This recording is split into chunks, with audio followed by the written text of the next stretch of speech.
Cannes 2025. Couac pour Juliette Binoche, Robert De Niro ovationné, revivez la journée du 13 mai, le festival de Cannes a démarré fort ce 13 mai. Entre un discours mouvementé de Juliette Binoche et une ovation pour Robert De Niro, la cérémonie d'ouverture a tenu toutes ses promesses. Juliette Binoche a lancé la 78e édition en tant que présidente du jury. Sur scène, l'actrice a livré un discours fort, mais a buté sur un mot. Elle a parlé des humidités au lieu des humilités. Elle s'est vite reprise, de l'humidité, de l'humilité.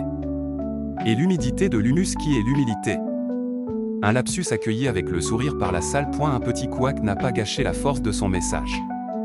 L'actrice a défendu le rôle de l'art dans un monde troublé. Guérir notre ignorance et lâcher nos peurs, a-t-elle dit, vêtue d'une robe blanche couvrant sa tête. Le public l'a longuement applaudi à la fin de sa prise de parole. Leonardo DiCaprio a ensuite rendu hommage à son mentor. Il a remis une palme d'or d'honneur à Robert De Niro. L'acteur de 81 ans, ému, a dénoncé les dérives politiques actuelles aux États-Unis. L'art est une menace pour les autocrates et les fascistes de ce monde, a-t-il déclaré, salué par une ovation. De Niro a visé directement Donald Trump, inculte, inacceptable, a-t-il lancé, en dénonçant les attaques contre la culture et la liberté.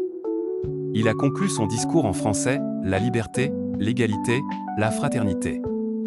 Une soirée d'ouverture pleine d'émotions sur le tapis rouge, Juliette Armanet avec l'équipe du film Partir un jour, Quentin Tarantino et Mylène Farmer ont défilé.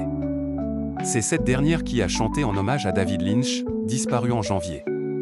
Juliette Armanet a fondu en larmes à l'écoute de ce moment. Laurent Lafitte, maître de cérémonie, a rythmé la soirée avec humour et pique politique. Il a évoqué les enjeux actuels comme le climat ou les droits humains, et salué l'engagement des artistes.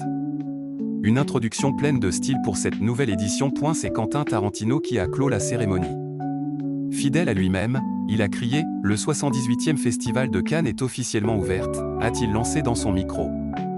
Une apparition aussi bruyante que marquante, saluée par des rires et des applaudissements. Avec ce geste théâtral, le réalisateur de Pulp Fiction a donné le ton. Cette nouvelle édition s'annonce haute en couleurs, entre moments déjantés, prises de parole engagées et tapis rouge électrique.